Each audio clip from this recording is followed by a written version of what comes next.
오늘의 한국 명작의 산책은 예술이다. 이름은 어디까지 허용되는 것일까? 김동인의 광염 소나타입니다. 소설은 작가의 이런 말로 시작됩니다. 독자는 이제 내가 쓰려는 이야기를 이 지구상의 어떠한 곳에 이러한 일이 있었는지도 모르겠다. 있는지도 모르겠다. 혹은 있을지도 모르겠다. 가능성뿐은 있다. 이만치 알아두면 그만이다. 여름날 저녁에 유명한 음악 비평가 K씨와 사회교화자 모씨라는 두 노인이 이야기를 하는데 K씨는 정신병원에 감금되어 있는 백성수라는 광염 소나타의 일대기를 말할 테니 의견을 말해달라고 합니다. 백성수의 아버지도 음악가로 K와 동창이었는데 학생 시절부터 유난해 한밤중에 혼자 피아노를 두드리며 작곡한 곡을 연주해 사람들을 놀래키곤 했답니다.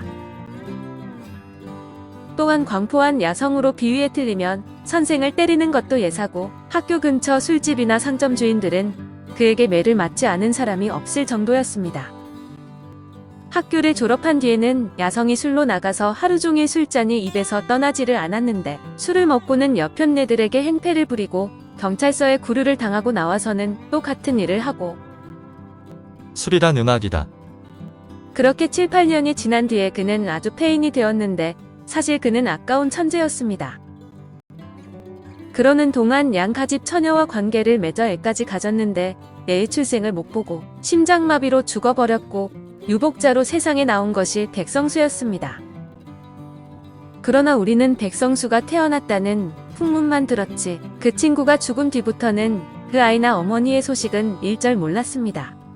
30년이라는 세월이 흘렀는데 그동안 K는 이 나라에서 첫 손가락을 꼽는 음악 비평가가 되었고 많은 음악가가 그의 손에서 자랐으며 그의 지도로 이름을 날렸습니다.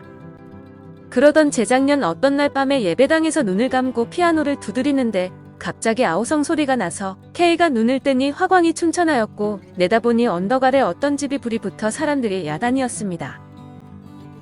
K는 불을 보고 흥이 나서 마치 네로가 되냥 즉흥으로 한 곡조 두드려 보려는 생각을 하며 그 불을 정신없이 바라보고 있었습니다. 그때 갑자기 예배당 문이 열리며 웬 젊은 사람이 낭패한 듯이 뛰어들어와 저편 창에 숨어서 불을 내다보다 잠시 후 한숨을 쉬고 나가려다 피아노를 보게 됩니다. 그는 연주를 하기 시작했는데 그것은 순전한 야성적 음향으로 음악이라 하기에는 너무 힘있고 기교가 없었으며 음악이 아니라기에는 너무 괴롭고도 무겁고 힘있는 감정이 들어있었습니다. 그 야성적 힘과 남성적 부르짖음, 그 아래 감추어 있는 침통한 주림과 아픔, 순박하고도 아무 기교가 없는 그 표현의 K는 그 자리에 주저앉고 말았습니다. 그리고 음악가의 본능으로 주머니에서 오선지와 연필을 꺼냈고 피아노 소리에 따라서 그의 연필은 오선지 위에서 뛰놀았습니다. 탄주가 다 끝난 뒤에도 그는 정신을 못 차리고 망연히 앉아 있었는데 그 소나타는 음악을 정통으로 배우지 않은 사람이 천재적 즉흥으로 탄주한 것임을 알 수 있었습니다. 이때 문득 K의 머리에 떠오른 것은 30년 전에 심장마비로 죽은 백모모였는데 정통적 훈련만 뽑고 야성을 더 집어넣으면 내 눈앞에 있는 그 음악가의 것과 같은 것이었습니다. 자네 몇 살 났나? K 선생님 아니세요? 사진으로는 늘 봤습니다마는. 그가 머리를 드는 순간 달빛에 얼핏 K는 그의 얼굴을 처음으로 보았는데 그는 뜻밖의 30년 전에 죽은 박 백모모의 모습을 발견하게 됩니다. 자네 이름이 뭐인가? 백성수. 백성수? 그 백모모의 아들이 아닌가? 30년 전에 자네가 나오기 전에 세상 떠난. K는 백성수를 데리고 집에 와서 다시 한번 피아노 연주를 해달라고 하지만 그는 제대로 연주를 하지 못했습니다. 그러나 K가 피아노 앞에서 아까 베낀 그 음보를 펴놓고 연주를 시작하자 그가 갑자기 달려들어 K를 떠밀쳐내고 자기가 대신 앉았습니다. 그의 숨소리가 차차 높아지면서 눈은 미친 사람과 같이 빛을 내기 시작하더니 드디어 C샤프 단음계의 광포스런 소나타가 다시 시작되었습니다. 그날 밤이 새도록 백성수는 K에게 과거를 이야기하는데 그의 어머니는 그를 뵌 뒤에 친정에서 쫓겨났고 가난함이 시작되었다고 합니다. 교양이 있고 어진 그의 어머니는 품팔이를 할지언정 성수는 곱게 길렀는데 그가 오르간으로 장난하는 것을 본 어머니는 돈을 모아서 그가 6살 때 피아노를 하나 샀습니다. 소학과 중학을 마친 그는 음악에 대한 동경으로 가슴이 터질 듯 했지만 어머니를 위해 학업을 중지하고 어떤 공장에 직공이 되었습니다. 그러나 음악에 대한 집착은 조금도 줄지 않았는데 일요일날 예배당에서 찬양대의 노래에 젊은 가슴이 뛰었으며 집에서는 피아노 앞을 떠나 본 일이 없었습니다.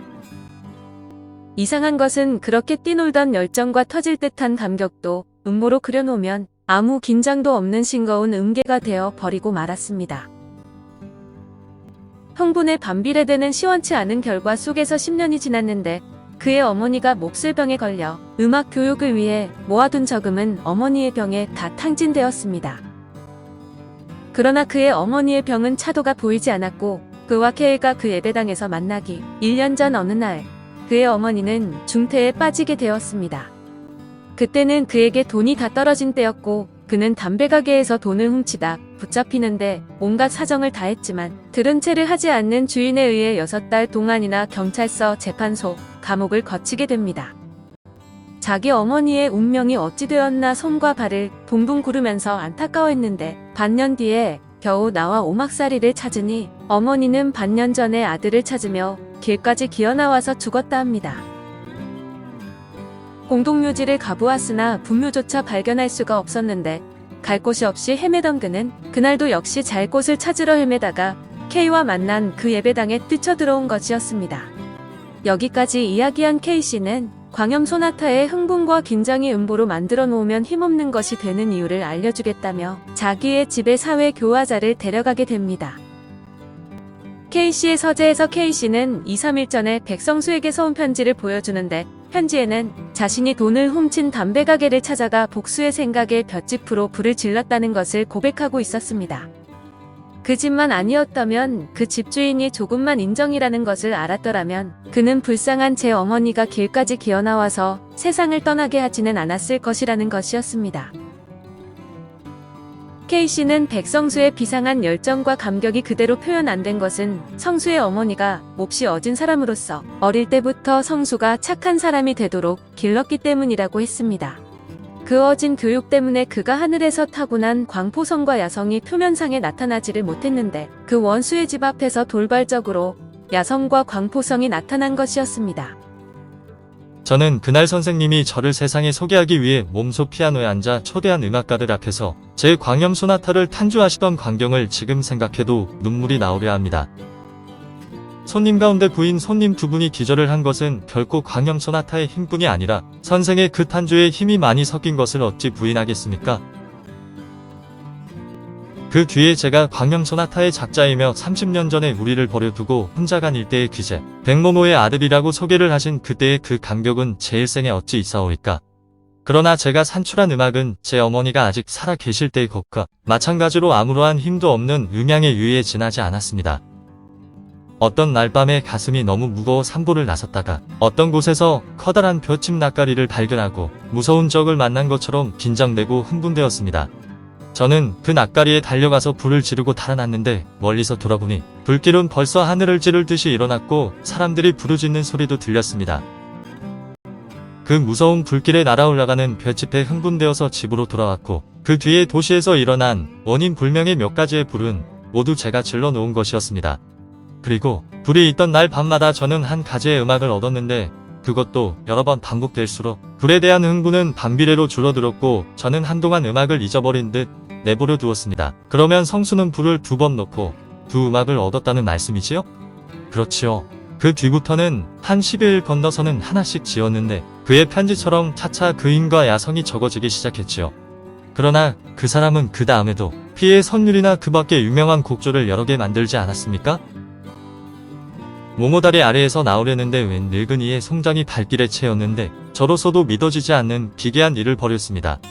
그날 밤에 만들어준 것이 피의 선율이었습니다. 그 여자가 죽었다는 소식을 듣고 저는 그날 밤 혼자 그 여자의 무덤을 찾아갔고 그의 무덤에 흙을 다시 파서 그의 시체를 꺼냈습니다. 푸르른 달빛 아래 누워있는 아름다운 그의 모양은 과연 선녀와 같았는데 재판소의 조서를 보시면 저절로 아실 것이지만 그날 밤에 작곡한 것이 사령이었습니다. 저는 마침내 사람을 죽이는 경우에까지 이르렀는데 한 사람이 죽을 때마다 한 개의 음악이 생겨났고 그 후 제가 지은 그 모든 것은 모두 다 한 사람씩의 생명을 대표하는 것이었습니다. 여기까지 이야기를 마친 K씨는 사회 교화자의 의견을 물어보게 됩니다. 평상시에는 그 사람은 아주 명민하고 점잖고 온화한 청년이지만 때때로 그 흥분 때문에 무서운 죄를 범하고 그 죄를 범한 다음에는 훌륭한 예수를 하나씩 산출합니다. 이런 경우에 우리는 그 죄를 믿게 보아야 합니까? 혹은 그 범죄 때문에 생겨난 예수를 보아서 죄를 용서하여야 합니까? 죄를 버려야지요. 죄악이 성하는 것을 그냥 볼 수는 없습니다. 천년에 한 번, 만년에 한 번 날지 못 날지 모르는 큰 천재를 몇 개의 변변치 않은 범죄를 구실로 이 세상에서 없애버린다는 것은 더 큰 죄악이 아닐까요? K씨는 마주 앉은 노인에게서 편지를 받아서 서랍에 집어넣었는데 새빨간 저녁해에 비치어서 그의 늙은 눈에는 눈물이 번득였습니다. 광염소나타. 광염소나타는 1930년 1월 1일에서 12일까지 중매일보에 연재된 김동인의 단편 소설인데 광화사와 함께 김동인의 유미주의 작품 계열의 대표라고 할 수 있습니다. 작곡가로서 영감을 얻기 위해 살인, 방화 등을 저지르며 사회적 금기를 깨뜨리는 백성수라는 인물을 통해 작가의 핵심적인 사상인 예술지상주의에 대한 극단적인 옹호가 피력되고 있습니다.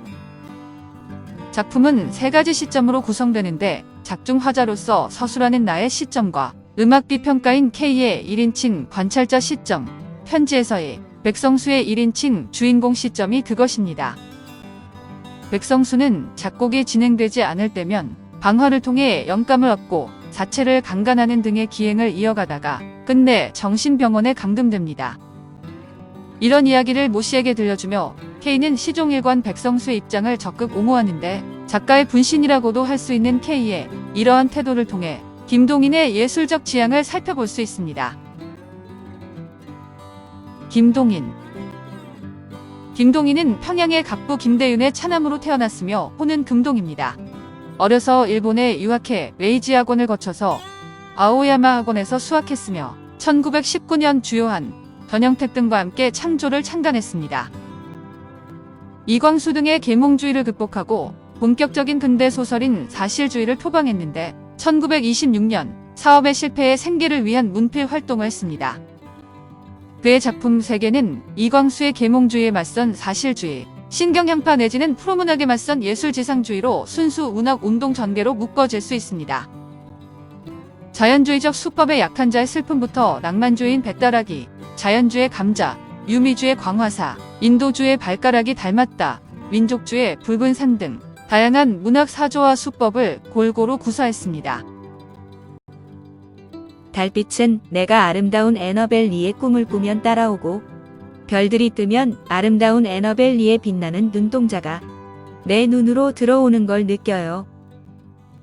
그래서 이 밤에 나는 나의 사랑이며 내가 사랑하는 내 생명인 신부 곁에 누워 있어요. 파도 소리가 들려오는 바닷가, 그녀의 무덤 옆에, 바닷가 옆 내 여인이 누워 있는 그곳에. 에드거 앨런 포, 애너벨 리.